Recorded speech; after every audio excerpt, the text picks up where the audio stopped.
Assalamu alaikum. Good morning. I just sat down for like 1 second because I'm still working, praying to God that I can actually be able to carry out throughout the day. Um, this is absolutely incredible. Tonight we were studying. My brother Faith and my husband was there to witness our studies, and I was inspired to read Surah Al-Qasas, which is actually, I believe, in English, these stories, but it's chapter 28. And I was inspired to really interesting things, which was the the the the the,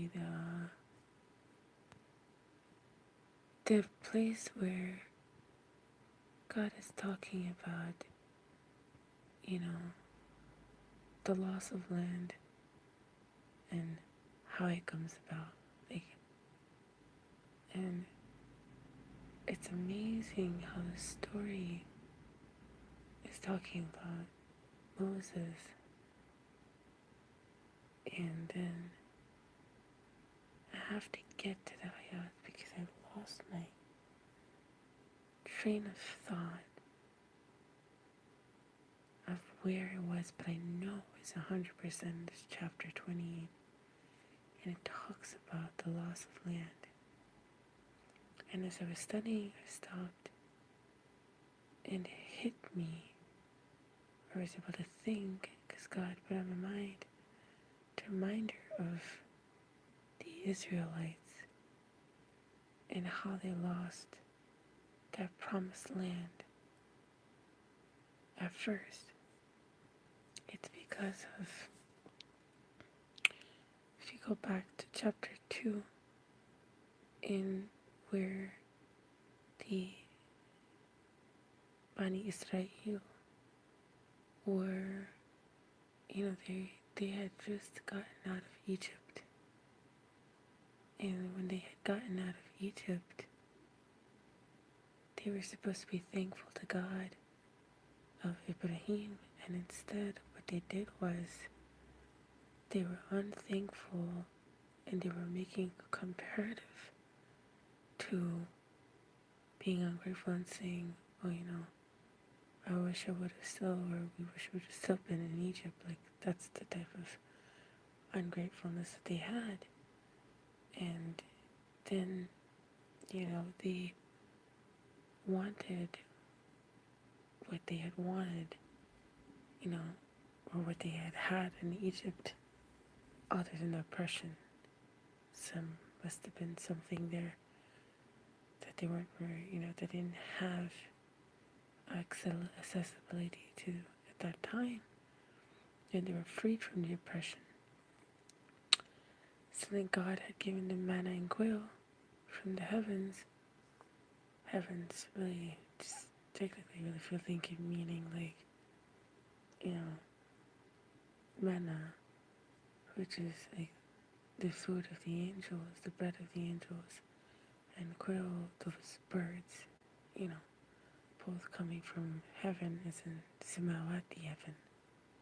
So God had given it to them to feed them, the Israelites, and what do? They were ungrateful. So that's where you would understand why it says in chapter 2 in Quran that while they were looking, that's when their life was taken away. And their life was taken away and then given back to them.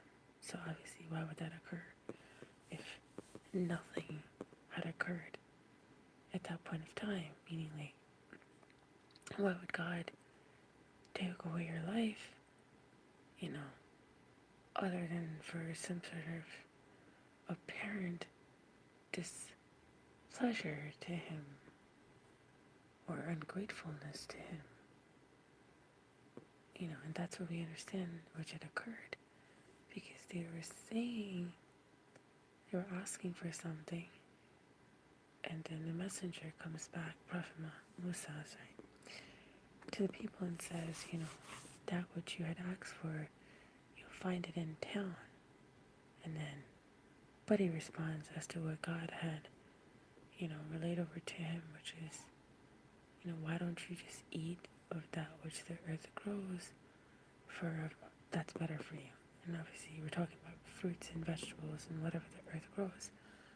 So then whatever it is they still wanted, they had received.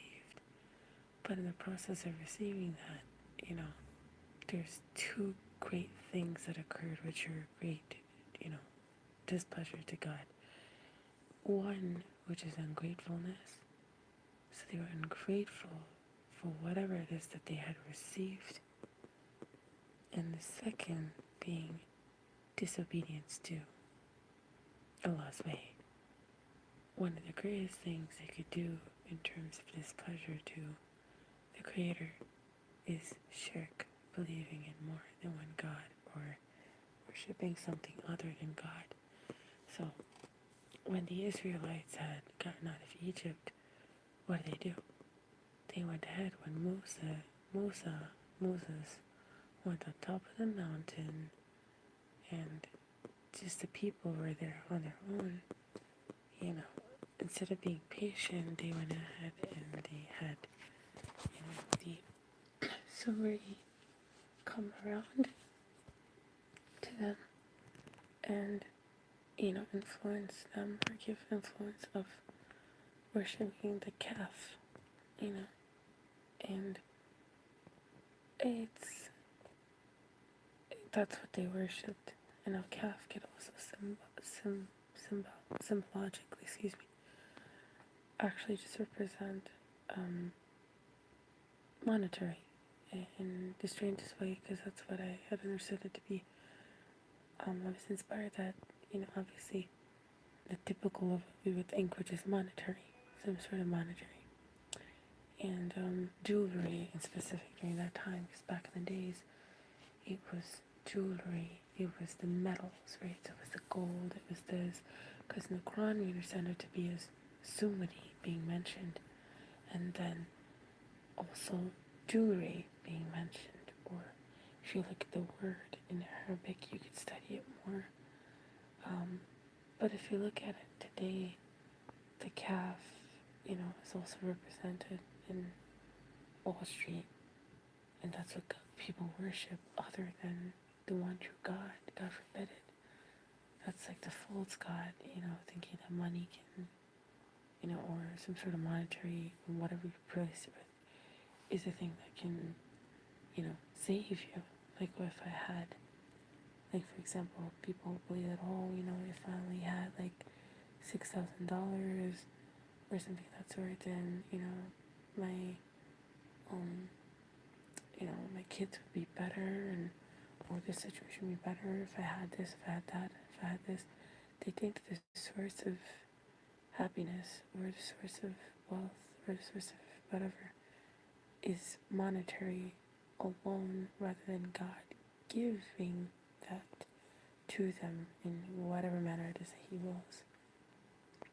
So, divinely disobedient by false worship. So these Israelites were, Bani Israel was, when they came out of Egypt, even after God had given them all 9 signs, and even passed them through the waters, and, to save these people. These people then again worshipped, or committed offensive false idolatry, worship to other than God, the God of Ibrahim, and then the second being that they were ungrateful. So this is how they had loss of land. They were promised a loss of land, but they wandered for about approximately 40 years or so. The amount of years is not in the Quran, but if you do your research, you'll see that they were wandering around until they received the promised land. So for that time, there was 2 punishments going on. One, which is already in the Quran, which is death immediately for being ungrateful after everything that God had done for them. And then the second being the loss of land, where they were wandering until God had given them, a place to settle. So, all of that technically could have been avoided had the people only been, truly grateful, or, you know, um, if they had just not done what they had done, which is, worship the calf. But if you do think about another thing, and if you see this, God also tests us with, the loss of land, the loss of, wealth, and the loss of just, the things that He tests us with. He does test us with that. So, that itself, excuse me, I lost my voice. That itself could have, been a test unto them. We see them being tested one after another time, and we think about it, and we're like, what would I have done in that test? Would I have passed? I mean, if the former people were better, I don't even know. I highly doubt that I would have passed that test, either. God forbid me for saying this, but, I might have thought our true real parents, the originals, Adam and his spouse, could have done a better job, or parents. And what if I had done that? I wouldn't have made that mistake. That's unnecessarily true. I'm pretty sure anyone, God forbid, would have, made that mistake. Well, it could have been avoided, and it just happened, and now we're here on Earth. So the whole point of this whole thing is that yes, you can have the loss of land, or property, or whatever you want to say. That in the lexicon for those words, or the word for land, Ecclesiastes chapter 28 also has everything to do with you.